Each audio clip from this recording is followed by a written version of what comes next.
you please to take the floor now and introduce the IOI assessment projects in Benin and Niger. Are you ready? I'm sorry to put you first, but also like to congratulate you as well for the success completion of Benin report. I'm also asking Karen to post a link to download the IOI in Benin and also Senegal. In Benin, the project's completed. That's why we are very, very confident that under your lead, the project in Niger will also be another success. So you are managing both a project completed and also an ongoing process. I'm like to give you the floor to present these two countries' progress. Thank you. Alan, the floor is yours. OK, je vais parler en français. Je vais parler doucement et j'espère que tout le monde pourra me comprendre. Donc, comme il a été précisé, j'ai mené cette étude sur l'universalité d'Internet au Bénin, qui est terminée. Le rapport a été déposé en novembre de l'année dernière, donc 1 an déjà. Et maintenant, nous nous apprêtons donc à embrayer sur le Niger, là également pour évaluer les indicateurs de l'universalité d'Internet. Donc, je vais commencer par parler de l'étude sur l'universalité d'Internet au Bénin, qui a été une étude qui a bien été accueillie par le public béninois. C'est très important, l'accueil qui est réservé à une étude pour la suite. Et cette étude a donné un certain nombre de résultats sur l'état du cadre juridique de l'Internet au Bénin, en termes d'efforts, en termes d'ouverture, d'accessibilité et de participation multi-acteurs. Nous avons certainement, comme tout le monde, été confrontés à un certain nombre de difficultés. Les difficultés en question concernent généralement la collecte des données qui n'a pas été facile vu le contexte des pays africains en termes de données statistiques, mais nous avons pu trouver des solutions et des moyens pour solutionner ces difficultés-là. On a noté donc dans ce pays que la lutte contre la cybercriminalité était un grand défi, mais des efforts importants ont été menés pour réduire cette criminalité. Des efforts sont menés également en termes de disparité dans l'accès à Internet entre les zones rurales et les zones urbaines. Comme vous le savez, le Bénin est un pays où il y a de fortes disparités et un taux d'analphabétisme élevé. Donc, ce constat a été posé de façon collégiale et tout le monde s'est mis d'accord sur la nécessité de relever ces défis qui ont pu être mis en exergue par le rapport. Nous avons également relevé un certain nombre de problèmes liés notamment à l'interruption qu'il y a eu à un moment donné d'Internet. Et donc là, à ce sujet, il y a eu beaucoup de discussions entre les acteurs de la société civile et les décideurs politiques pour essayer de comprendre ce qui s'est passé et faire en sorte que cela n'arrive plus.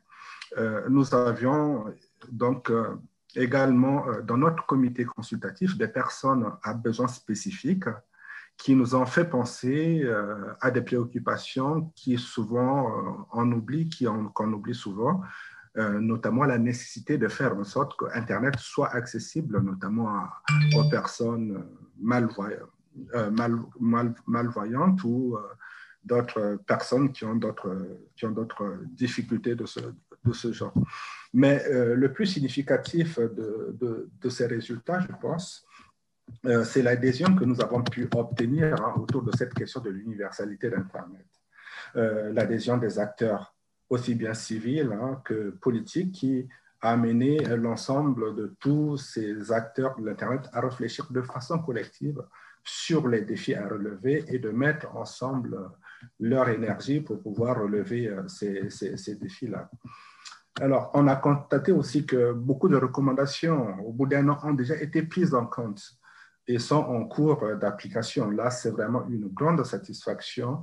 Les acteurs béninois ont été vraiment à l'écoute des recommandations qu'on a faites et ont pu être appliquées très rapidement. Je ne peux pas citer toutes les recommandations qui ont été déjà réalisées ou qui sont en cours de réalisation, mais il y en a beaucoup et nous sommes toujours en étroite collaboration avec les acteurs politiques, les acteurs de la société civile, hein, pour voir un petit peu où est-ce qu'on en est et où est-ce qu'on va.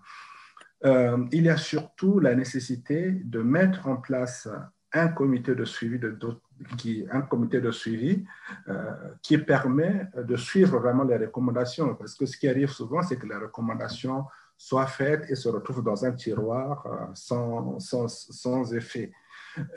L'idée qui a été mise en place au Bénin, c'est de créer un comité constitué de 12 personnes et qui se réunit tous les ans pour faire le point des réalisations, de l'application des recommandations.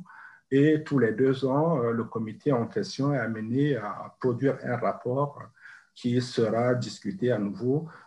Donc, en gros, une nouvelle journée de validation, en quelque sorte, pour faire le point de ce qui a été fait et de ce qui reste à faire. Alors, la leçon que j'ai apprise du Bénin, de cette expérience, c'est qu'il y a un grand danger à éviter dans ce genre de travail. C'est ce qu'on appelle les acceptations illusoires, c'est-à-dire généralement, on accepte des recommandations et on ne les applique pas. Et pour éviter cela, il me semble qu'il est important d'impliquer l'ensemble des acteurs dès le départ. Impliquer l'ensemble des acteurs dès le départ peut passer par la mise en place de stratégies de communication. Nous avons tenu à associer notamment les médias, aussi bien les médias classiques que les médias en ligne, pour diffuser, pour médiatiser, pour parler de cette initiative, mais aussi pour prendre conscience aux gens de l'importance de l'universalité d'Internet au Bénin.